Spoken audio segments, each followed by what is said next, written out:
Yo les amis, j'espère que vous allez tous très bien, et je suis super content de vous retrouver pour une nouvelle analyse. Alors que les clubs bouclent leurs comptes, clôturent leurs exercices, et s'apprêtent à faire des folies contrôlées sur le marché des transferts, un concept rôde, le fair play financier. Parfois mécompris, souvent effrayant.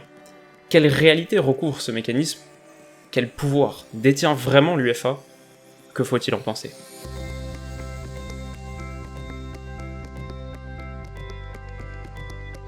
Alors pour commencer, un très bref retour en arrière.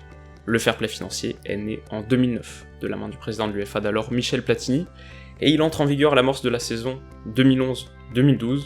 Le constat sur lequel le fair play financier se fonde, c'est que la santé financière des clubs européens est calamiteuse. En 2009, la moitié des 665 clubs qui relèvent de l'UEFA perdent de l'argent chaque année, et plus de 100 sont jugés comme étant en péril grave, au bord de la liquidation. Donc, contrôler les dépenses des clubs européens pour améliorer leur santé financière, c'est l'objectif annoncé du fair play financier, et on va dire que ça concerne tout le monde, mais il y a aussi une autre population qui est visée, les méga clubs et leurs propriétaires méga riches. À l'époque, et que ce soit l'Inter Milan de Massimo Moratti, le Milan AC de Silvio Berlusconi, le Chelsea d'Abramovich, le City émergent du Sheikh Mansour, les très gros perdent chaque année énormément d'argent, sont très largement en dette, et finalement dépendent uniquement de la bonne volonté de leurs propriétaires, qui injectent régulièrement des centaines de millions d'euros. Mais pour autant, je sais pas si on peut vraiment considérer que c'est des clubs qui sont au bord de la rupture. Parce que pour certains, c'est des institutions et des marques si fortes qu'on peut imaginer que personne les laissera vraiment tomber. Pour d'autres, les propriétaires sont si riches, parfois parmi les hommes les plus riches du globe, que les sommes qu'ils investissent dans le foot sont presque insignifiantes, et dur de penser qu'une saison ratée va transformer leur approche. Donc voilà, là on va dire que le fair play financier cherche aussi à réguler ces clubs, mais peut-être moins par préoccupation de leur santé financière, que par un certain sens de la justice sportive, ou de l'équité théorique en tout cas. C'est peut-être aussi une manière de limiter la prise de contrôle des nouveaux riches du football. Bon, en tout cas, c'était le postulat de l'UEFA. Face aux périls financiers qui menacent certains, et face aux moyens quasi infinis des autres, il faut réglementer et encadrer les dépenses des clubs. Mais comment exactement? En fait, et pour répondre enfin à la question de la vidéo, la règle fondamentale du fair play financier est la suivante. Sur les 3 dernières saisons cumulées, un club n'a le droit de dépenser que 30 millions d'euros de plus que ceux qu'il gagne. Donc en gros, en tant que club de foot, et quand l'UEFA regarde tes comptes sur les 3 dernières saisons, tu dois être excédentaire, c'est le mieux, à l'équilibre, c'est pas mal aussi, ou alors très légèrement en dette, de 30 millions d'euros au maximum. Alors comment est-ce qu'on compte tout ça? En fait, dans les dépenses d'un club, l'UEFA ne prend en compte que 2 choses. Les indemnités de transfert, ça on connaît, la somme payée à un autre club pour acquérir un de ses joueurs, et deuxième élément, la masse salariale du club, les salaires cumulés des joueurs, du staff, des dirigeants et des employés du club. Alors du coup, il y a pas mal de choses qui échappent au calcul du fair play financier. Toutes les dépenses qui sont liées par exemple aux sections féminines, de jeunes, de futsal par exemple, sont pas inclus, et de la même manière, tout ce qui est rénovation d'un centre d'entraînement, construction d'un nouveau stade, non plus. J'imagine que c'est parce que c'est des postes d'investissement qui sont jugés comme plus sains, qui s'inscrivent dans une perspective de long terme, en tout cas c'est pas compté ici. Mais du côté des revenus par contre, de ce qui est considéré comme un revenu pour un club, là c'est très large.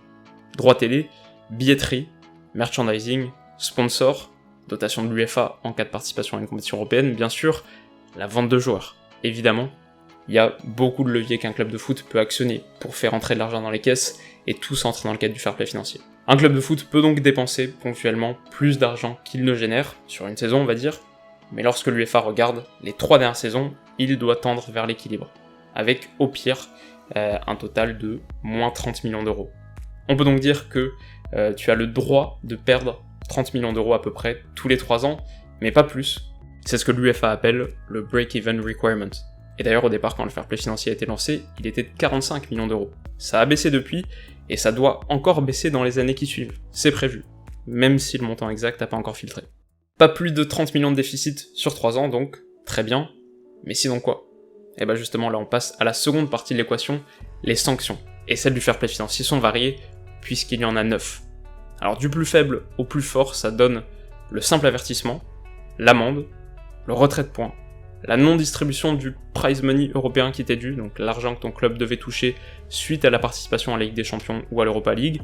Ça peut être aussi l'interdiction d'enregistrer de nouveaux joueurs pour une compétition européenne, la restriction du nombre de joueurs que tu as le droit d'enregistrer pour une compétition européenne, et puis enfin, les 3 qui effrayent le plus, la disqualification d'une compétition européenne en cours, l'exclusion de toute compétition européenne pour une période donnée, voire même le retrait d'un titre ou d'une récompense européenne. Bon, pas de relégation possible bien sûr, pas de relégation en Ligue 2 par exemple, parce que l'UEFA n'a pas de pouvoir au niveau national, ça c'est la prérogative des ligues nationales, mais pour un très très gros, la vis en Ligue des Champions a très peu de sens, et c'est des sanctions qui font peur. Alors du coup, comment les clubs font face à cette menace ? Il y a, entre autres, un mécanisme comptable, qui est peut-être pas si connu que ça et qui pourtant est fondamental, c'est l'amortisation joueur. Si on prend l'exemple de Ferland Mendy, qui vient de rejoindre le Real Madrid pour 48 millions d'euros, l'indemnité de transfert, c'est une partie importante de l'équation bien sûr, mais il y en a une qui l'est tout autant, la durée du contrat. En l'occurrence, Mendy a signé pour 6 ans, ce qui, grâce à l'amortisation joueur, permet au Real de répartir le coût de son transfert sur 6 ans.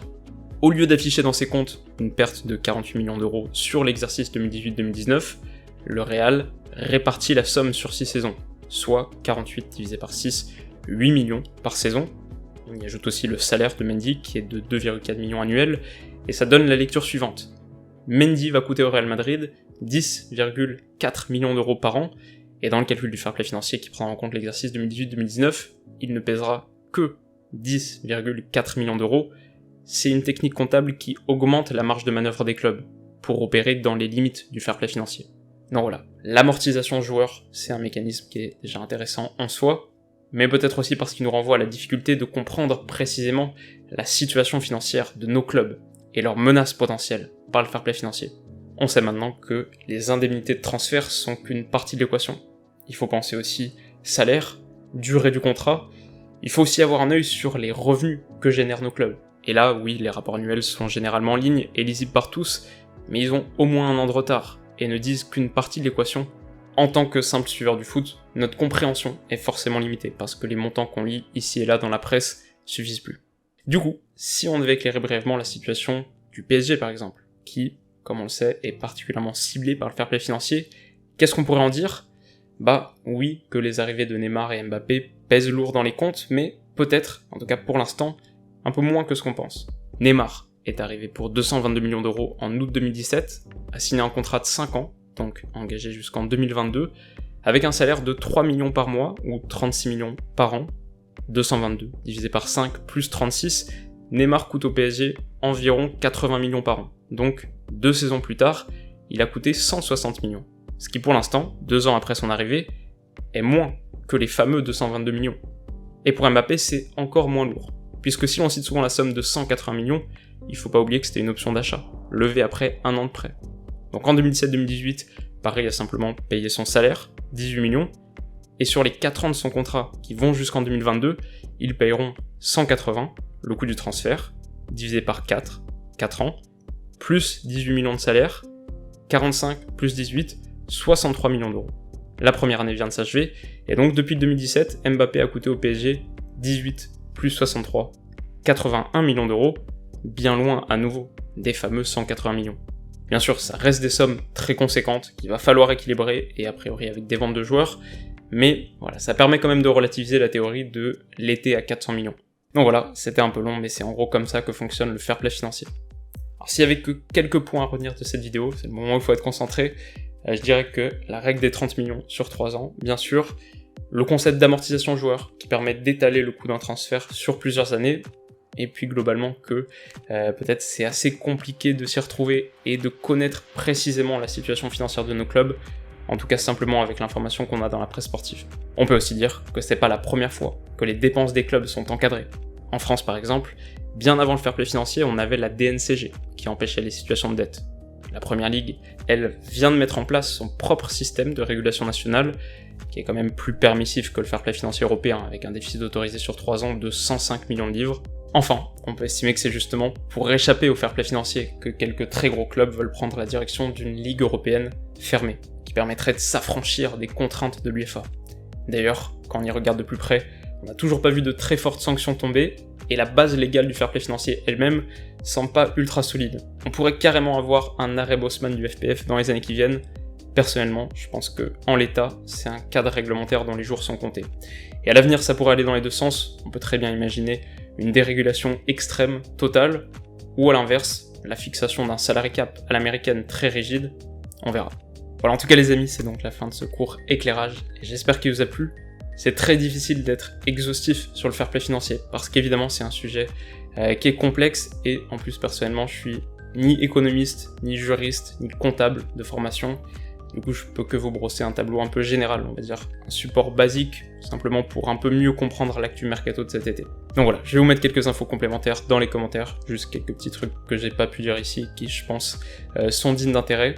Si ça vous a tout de même paru intéressant, n'hésitez pas à mettre un petit like. Je vous disais la semaine dernière que quand la barre des 10 000 pouces bleus est franchie, il y a des choses assez magiques qui semblent se passer sur YouTube, et ça s'est confirmé avec cette vidéo sur le Qatar qui a touché beaucoup plus de personnes que je pensais. Alors un énorme merci. Si vous voulez continuer à en apprendre sur le foot et que ce genre de vidéo vous plaît, vous pouvez aussi vous abonner à la chaîne, ça me fera très plaisir.